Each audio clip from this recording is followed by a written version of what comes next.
네, 안녕하십니까. 진정 배우를 꿈꾸는 사람들의 멘토 K-액팅입니다. 네, 오늘 이 시간에도 흥미진진한 희곡 이야기 부탁드리겠습니다. 네, 오늘은 그리스 비극 중에 하나인 에우리피데스의 메데이아의 네. 줄거리와 주제에 대해서 알아보겠습니다. 네. 제가 그리스 비극도 좀 알고요. 그리스 작가들도 어느 정도 알고 메데이아라는 작품도 잘 아는데 네. 이 메데이아 줄거리와 주제를 정리하느라고 고생 좀 했습니다. 사실 그리스 비극들은 그 작품의 배경이라고 할 수 있는 그리스 신화를 모르면 이해가 안 되는 부분들이 너무 많아요. 그쵸. 뭐 이름도 낯설고 지명도 네. 낯설고 그래서 그 부분을 이해하려고 하다 보니까 많이 어려웠었는데 어렸을 때 읽었던 그리스 로마 신화가 기억나는 게 거의 없다 보니까 네. 메데이의 배경이 됐던 황금양털 이야기나 그리고 아르고스 원정대 뭐 이런 것들이 기억이 하나도 안 나서 이해하려고 하다 보니까 많이 어려웠습니다. 전 이렇게 모르는 건 모른다고 합니다. 네. 모르는 건 죄가 아니니까요. 아, 네. 그래서 알려고 되게 노력을 했고요.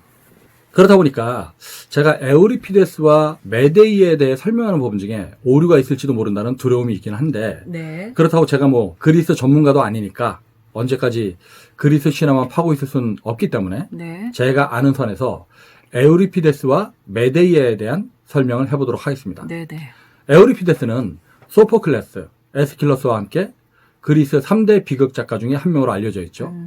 우리나라에서는 에우리피데스를 뭐 유리피데스라고 발음하기도 하죠. 그리고 좀 아까 제가 얘기했던 에스킬러스는 아이스킬러스라고 발음하기도 하고요. 네. 그리고 메데이아란 작품은 메디아란 작품으로 알려져 있기도 합니다. 에우리피데스의 메데이아는 기원전 431년에 처음 공연됐었는데 네. 당시에는 온갖 비난의 화살을 받았다고 하죠. 하지만 지금에 와서는 에우리피데스 최고의 걸작으로 평가받고 있습니다. 고대 그리스에서는 국민을 계몽하기 위한 수단으로 연극을 활용했죠. 그래서 비극의 주제가 주로 신과 인간, 인간과 운명, 인간의 영웅적인 의지, 좀 심오하고 철학적인 거였는데 사실은 국민들한테 인간은 위대한 존재니까 죄 짓지 말고 살아야 된다. 뭐 이런 것들을 계몽하려고 했던 거죠. 네.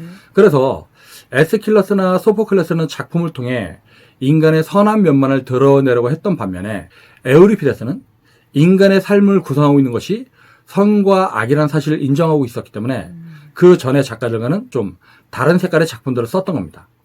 에우리피데스는 고대 전설과 신화 속에 등장하는 인물들을 실제 인간의 삶과 연관지어 새로운 인간으로 재창조했죠.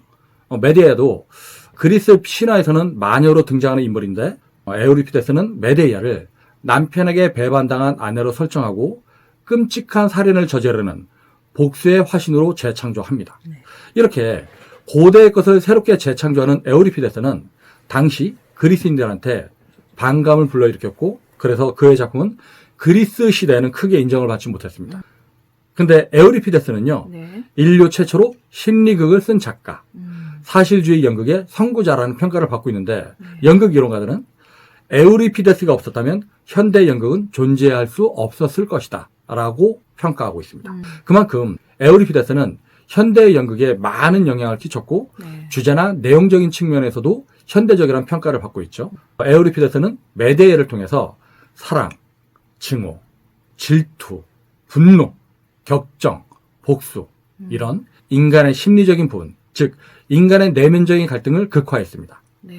에우리피데스는 메데이아를 통해서 남편에게 배반당한 아내가 얼마나 분노할 수 있는지, 그래서 얼마나 잔인하게 복수할 수 있는지를 표현했습니다. 메데이아는 또 한편으론 인류 최초의 사랑에 관한 희곡이라는 평가도 받고 있는데 에우리피데스는 이 작품을 통해 사랑이 지닌 이중적인 속성, 즉 애정과 증오의 관계를 파헤쳐서 인간의 숙명적인 비극을 그려내고자 했던 거죠. 남자와 여자의 사랑. 네. 이건 예나 지금이나 어려운 것 같아요. 그래서 지금도 멜로드라마가 가장 많은 인기를 끌고 있잖아요. 네. 메데이아는 여성의 입장을 옹호하면서 당시 그리스 시대의 결혼 제도를 비판했다는 점에서 최초의 여성 해방론적 작품이라는 평가도 받고 있습니다. 지옥도 모욕당한 여인처럼 화를 내지는 못할 것이다 라는 대사처럼 남자의 부속물처럼 취급되던 당시 여인들에게 새로운 사회적인 위치를 확인해주고 남자와 동등한 입장을 부여한 인류 최초의 여성 해방론적 작품이란 거죠. 자, 이런 내용들이 에우리피데스라는 작가 그리고 메데이아라는 작품에 대한 평가인데 어느 정도 설명이 됐으니까 네. 메데이의 줄거리를 정리해야겠죠. 네. 그런데 에우리피데스 메데이의 줄거리를 정리하려면 먼저 이하손이 황금 양토를 구하러 떠난 이야기, 그리고 아르고스 원정대를 꾸려서 콜키스로 향하게 된 내용을 대략적으로 살펴봐야 될 것 같아요. 이 부분을 모르면 메데이아란 작품을 이해하는 게 너무 어려우니까요. 자, 그 내용을 대략적으로 살펴보면 메데이아는 원래 그리스 신화에서 마녀로 나오는데 이오컬스의 영웅이었던 이하손의 아내이기도 하죠. 이오컬스의 영웅 이하손은 숙부인 펠리아스에게 왕위를 빼앗겼었는데 펠리아스 왕은 이하손한테 황금 양털을 가져다 주면 왕위를 물려주겠다고 약속을 합니다. 네. 이하손은 왕위를 되찾고자 황금 양털을 얻기 위해 콜키스를 향해 떠나게 되죠. 콜키스는 지금은 그 코카서스라고 불리는 지역인데요. 흑해 근처에 있습니다. 브레이트가 쓴 코카서스의 백무검이라는 작품의 배경이 되는 곳, 바로 이 지역인 거죠. 이하손은 아르고호라는 커다란 배를 만들어서 그리스의 이름난 영웅 50여 명과 함께 온갖 난간을 극복하고 콜키스에 도착합니다. 근데 콜키스의 왕인 아이에테스는 이하손한테 불을 내뿜는 황소한테 밭을 갈게 하고요. 네. 그 땅 위에 용의 이빨을 뿌리면 황금 양털을 주겠다고 약속을 합니다. 해결 불가능한 미션인 거죠. 네. 근데 다행히 왕의 딸인 메데이아의 도움으로 문제를 해결합니다. 근데 문제를 해결했지만 콜키스의 왕은 황금 양털을 주지 않고요. 오히려 아르고스 원정대를 몰살시킬 그런 음모를 꾸밉니다. 이하손과의 사랑에 빠진 메데이아는 아버지를 배신하고 이하손을 도와 황금 양털을 가지고 콜키스를 탈출합니다. 이하손은 자신을 도와준 메데이아한테 고향에 돌아가면 아내로 삼겠다고 약속을 하죠. 메데이아는 자신들을 추격하는 콜키스인들을 따돌리기 위해 콜키스의 왕 아이에테스의 아들이자 자신의 남동생인 압시트로스를 죽여서 갈갈이 찢어서 바다에 던집니다. 사지를 하나 바다에 던진 거죠. 콜키스의 왕 아이에테스는 아들의 시신을 수습하느라고 결국 아르고를 놓치게 됩니다. 이하손은 황금 양털을 가지고 결국 이올코스로 돌아왔지만 네. 숙부인 펠리아스는 왕위를 양보하지 않고 오히려 이하손을 제거하려고 하죠. 메데이아는 펠리아스 왕의 딸들 앞에서 끓는 물에 양을 넣고 마법의 약으로 그 양이 네. 다시 어린 양이 되는 걸 보여줍니다. 그러니까 펠리아스 왕의 딸들이 혹하게 되어 있죠. 그래서 자신의 아버지를 젊게 만들고 싶은 마음에 펠리아스 왕을 기절시켜서 끓는 물에 집어넣습니다. 네. 젊게 해달라고. 하지만 메데이아는 끓는 물에 마법의 약을 넣어주지 않았죠. 네. 결국 펠리아스 왕은 끓는 물에 들어가서 그렇게 죽게 됩니다. 이하손과 메데이아는 결국 이올코스를 도망쳐야 되겠죠. 네. 그리고는 코린토스에 오게 됩니다. 코린토스로 망명한 이하손은 조금씩 메데이아를 멀리하기 시작합니다. 네. 아버지를 배신하고 자신의 친동생까지 죽인 메데이아. 네. 그리고 펠리아스 왕의 딸들을 속여 펠리아스 왕을 죽이게 한 잔인한 메데이아에 대한 실증을 내기 시작한 거죠. 그런 와중에 콜린토스의 왕 크레온은 이하손과 자신의 딸을 결혼시키려고 합니다. 이하손의 배신에 격분한 메데이아는 크레온 왕과 공주를 독살하죠. 그리고 이하손에게 가장 잔혹한 복수를 하기 위해 자신의 두 아들마저 죽이고 콜린토스를 떠나 네. 아테네로 가게 됩니다. 이런 내용이 메데이아와 이하손의 이야기인데 에우리피데스의 메데이아는 콜린토스에서 벌어지는 내용을 다루고 있습니다. 그래서 이번엔 이런 내용을 바탕으로 네. 메데이아의 줄거리와 주제를 대략적으로 살펴보도록 할게요. 네네. 메데이아의 남편 이하손은 콜린토스의 공주와 결혼할 생각을 가지고 있습니다. 이런 사실을 알게 된 메데이아는 분노의 치를 떨죠. 메데이아의 분노를 알던 콜린토스의 왕 크레온은 불안함을 느끼며 메데이아한테 그녀의 아이들과 추방하라고 명령을 내립니다. 메데이아는 하루만 더 머물게 해달라고 간청을 하고 크레온 왕은 두렵긴 하지만 설마 하루 사이에 무슨 일이 있겠느냐라는 네. 마음으로 메데이아의 청을 허락합니다. 네. 하루의 시간을 번 메데이아는 콜린토스의 왕 크레온과 공주 그리고 이하손에게 복수할 궁리를 합니다. 이때 이하손이 들어와서 메데이아와 논쟁을 합니다. 이하손은 자신의 선택은 가족 모두를 위한 최선의 선택이었다고 주장을 하죠. 이하손은 공주를 사랑하기 때문에 결혼하는 게 아니라 사랑하는 아이들한테 합법적인 지위를 주려면 콜린토스의 공주와 결혼을 하는 게 가장 좋은 방법이라고 주장을 했던 거죠.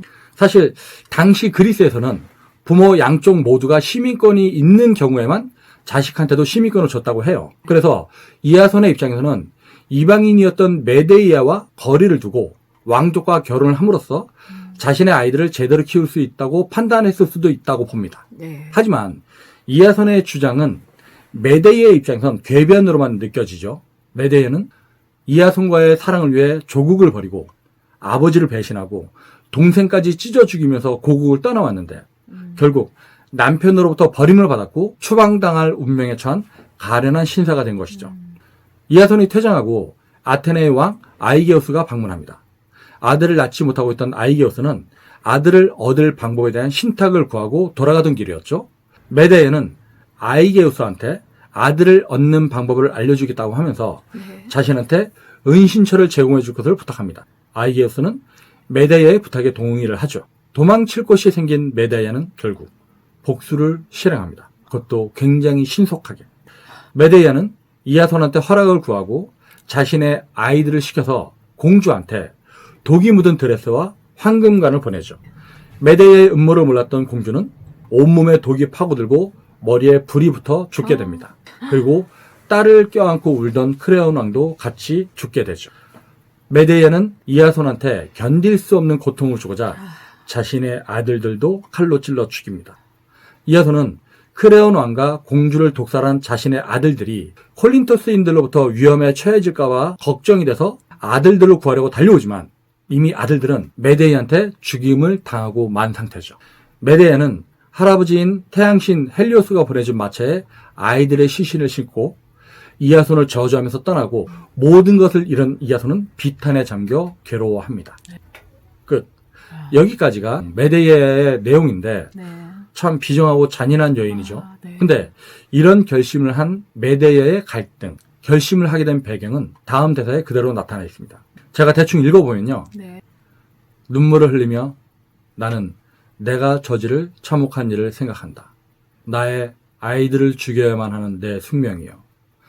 누구도 이 아이들을 구해주지 못할 것이다. 이하손의 이 핏줄들을 없애버린다면 내가 가장 사랑하는 아이들을 내 손으로 죽이는 이 무서운 죄는 나를 이 나라에서 내쫓고 말겠지. 이하손은 이제 내 몸으로 나온 이 아이들을 살아있는 모습으로는 다시는 보지 못할 것이다. 새 신부도 그에게 아이들을 낳아주지 못할 것이다. 그녀는 이제 곧 죽게 될 테니까. 굉장히 끔찍하죠. 예전엔 메데이아를 읽으면 어떻게 인간이 이럴 수 있어? 어떻게 여자가 이럴 수 있지? 어떻게 아이들의 엄마가 이럴 수 있어? 이건 말도 안 돼! 이런 생각도 많이 했었는데 요즘은 신화와 전설 속에 나오는 얘기보다 뭐 더 끔찍한 내용들이 뉴스에 많이 나오고 있으니까 막장 드라마보다 더 개막장 같은 믿을 수 없는 현실들, 더 잔혹하고 끔찍한 현실들. 그래서 누군가는 메데이아라는 작품을 보면서 아내를 배신한 이하손을 나쁜 놈이라 할 것이고 누군가는 메데이아를 보면서 아무리 그래도 그렇지 어떻게 그럴 수 있어? 어떻게 사람을 죽여? 그리고 자식이 무슨 죄가 있어? 이렇게 생각할 수도 있습니다. 메데이아의 주제는 뭘까요? 질투? 복수? 사랑? 애증? 증오? 아니면 파멸? 어쨌든 배반당한 여자의 처절한 복수를 바탕으로 한 메데이아는 내가 만약 이하손이라면 내가 만약 메데이아라면 하면서 관객을 이입하게 만드는 뛰어난 작품입니다. 아리스토텔레스는 시학에서 비극은 관객에게 공포와 연민의 정을 불러일으켜야 된다라고 정의했었는데 메데이아라는 작품은 그런 점에서 굉장히 좋은 비극 작품이면 틀림이 없는 것 같아요. 우리는 메데이아라는 여인한테 충분히 연민의 정을 가지게 되죠. 배반당한 여인의 입장을 충분히 공감하게 되는 겁니다. 그리고 메데이아가 격정에 사로잡혀 복수를 위해 행동하는 과정 하나하나는 관객한테 공포심을 주기에 충분하죠. 그러면서 우리는 에이 설마 저렇게 그냥 자기 고민하는 거지 뭐 자기 자식까지 죽이겠어? 라는 생각을 갖지만 메데이아는 자신의 복수를 위해서 기어코 아이들을 살해하고 말죠. 그리고 처음에는 너무 얄밉고 정도 안 가고 나쁜 놈으로 여겨지던 이하손이었지만 작품 마지막에 와서는 이 세상에서 그 누구보다 불행한 인간으로 전락한 이하손. 그 사람한테 인간적인 연민을 느끼게 되죠. 아무리 그래도 아이를 잃은 저 아빠의 마음은 어떨까? 네. 이상으로 에우리피데스 메데이아의 줄거리와 주제를 정리해보았습니다. 구독과 좋아요를 눌러주시면 여러분 좋은 배우가 되는 그 순간까지 K액팅이 함께 하겠습니다. 감사합니다. 감사합니다.